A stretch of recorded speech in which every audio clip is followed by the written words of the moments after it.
Pourquoi c'était si tendu entre la France et le Maroc? Qu'est-ce qui s'est passé? Alors d'abord, il faut voir aussi la direction qu'a pris Emmanuel Macron avant même son élection pendant la campagne présidentielle. Avant sa première élection. Il s'est rapproché de l'Algérie. Il s'est rendu en Algérie en tant que candidat. Il avait fait des déclarations concernant la colonisation qui ont été très fortes. Et il a pris cette direction de vouloir à tout prix se rapprocher de l'Algérie, notamment pour les questions mémorielles. Il a fait plus que n'importe quel président français de la Ve République concernant cette question mémorielle. Et ça n'a pas été apprécié au Maroc, forcément. Ça n'a pas été apprécié au Maroc. Ça a toujours été le cas, d'ailleurs. Souvenez-vous, à chaque élection de président français, quand on annonçait qu'on se rendait à Alger avant Rabat, et ça créait toujours des tensions. Ça, c'est le point de départ. Là, c'est le point de départ. Après, il y a eu des vrais événements. Il y a eu l'affaire Pegasus, d'espionnage, qui a mis un froid dans les relations entre les deux pays, par exemple. Donc ça a été un point très très fort de cette brouille. Et puis la question du Sahara occidental, je pense qu'elle est centrale.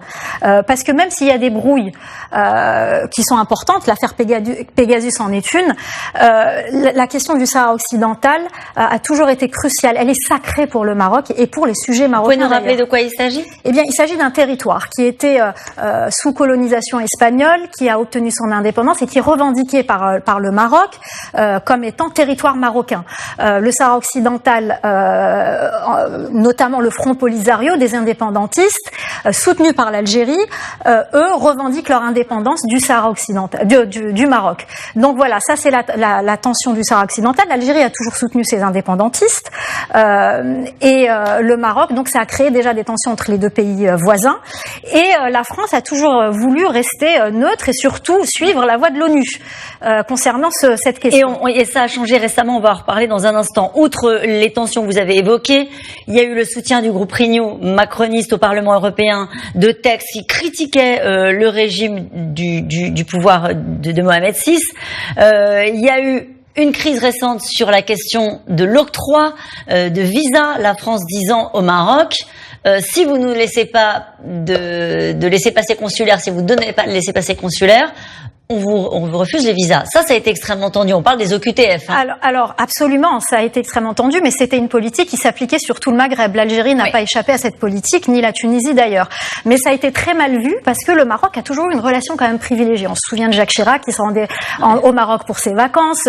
Beaucoup de présidents français et même de politiques sont très proches du Maroc, s'y rendent régulièrement. Donc, pourquoi il avait choisi l'Algérie, Emmanuel Macron?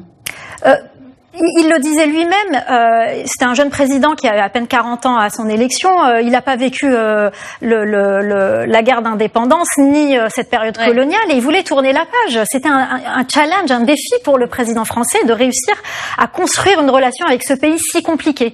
Et il s'en est rendu compte de la difficulté de la chose à ses dépens. Et ça a été extrêmement tendu jusqu'à cette lettre, ce courrier, ce communiqué au creux de l'été où la France a changé radicalement de ton sur la question centrale du Sahara occidental. Le président a reconnu, je cite, la souveraineté marocaine sur le Sahara occidental. Et alors là, c'était exactement ce qu'attendaient les Marocains. C'est ce que veut le Maroc depuis des décennies.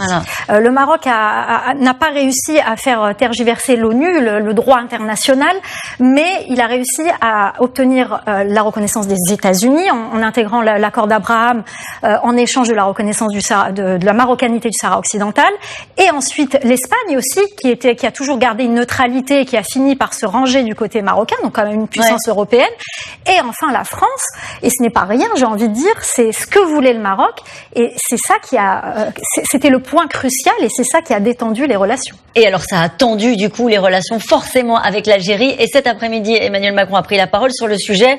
Il a réaffirmé le soutien de la France à la souveraineté marocaine et il a dit dans le même temps c'est une position qui n'est hostile à personne. Ça va être compliqué d'être ami avec les deux. Alors l'Algérie ne cherche plus, je pense, depuis quelques années, l'Algérie a beaucoup changé, ne cherche plus forcément à attirer la France dans ses jougs ou d'attirer n'importe quelle autre grande puissance. C'est un pays qui a dans son ADN une volonté de non-ingérence, d'indépendance.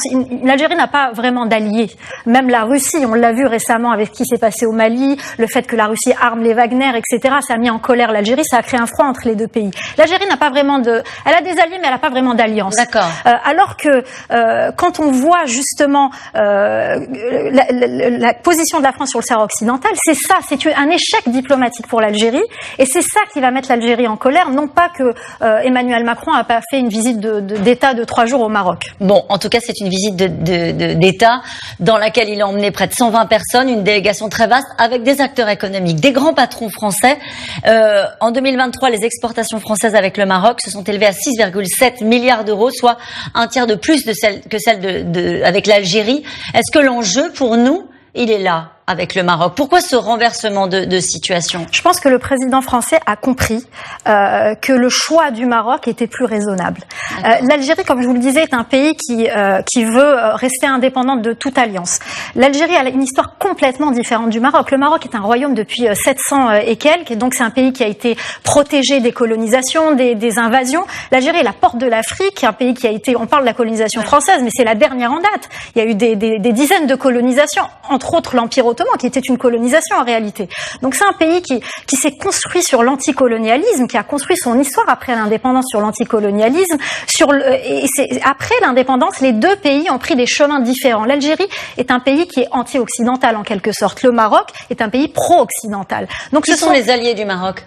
Les alliés du Maroc, les États-Unis, Israël, plus récemment, et puis l'Union européenne aussi, l'Espagne, on le disait tout à l'heure. Myriam Amellal, vous considérez que la stratégie d'Emmanuel Macron vis-à-vis de l'Algérie est aujourd'hui un échec? Oui, on peut considérer que c'est un échec. On peut considérer que c'est un échec, oui. Sur la partie économique, Emmanuel Macron propose à Mohamed VI de conclure un nouveau partenariat stratégique en 2025 à Paris. Qu'est-ce que ça signifie? Alors, ce sera à l'occasion du 70e anniversaire de la déclaration qui scelle l'indépendance du Maroc de la France. Partenariat stratégique. C'est stratégique pour les deux pays. Le Maroc a besoin de ces partenariats. C'est un pays qui n'a pas de richesse comme l'Algérie, en tout cas beaucoup moins, et qui a besoin aussi du marché européen pour son agriculture. On sait qu'on trouve beaucoup de produits agricoles marocains en Europe. Et aussi, il y a un autre élément qui me semble très important, c'est que la France, aujourd'hui, et on le voit sur le continent africain, n'est pas forcément la bienvenue. La France cherche peut-être à investir dans des entreprises marocaines. Le Maroc est présent dans 30 pays d'Afrique subsaharienne et principalement au Sénégal, au Tchad et en Côte d'Ivoire. 3 pays qui se détachent de plus en plus de la France, surtout le Sénégal avec son nouveau président Bassirou Diomaye Faye, qui a 44 ans, qui s'est rendu à Paris au mois de juin et qui a dit on veut des partenariats gagnant-gagnant, on veut tourner cette page de la France-Afrique, on veut renégocier les contrats de la pêche avec l'Union européenne, etc.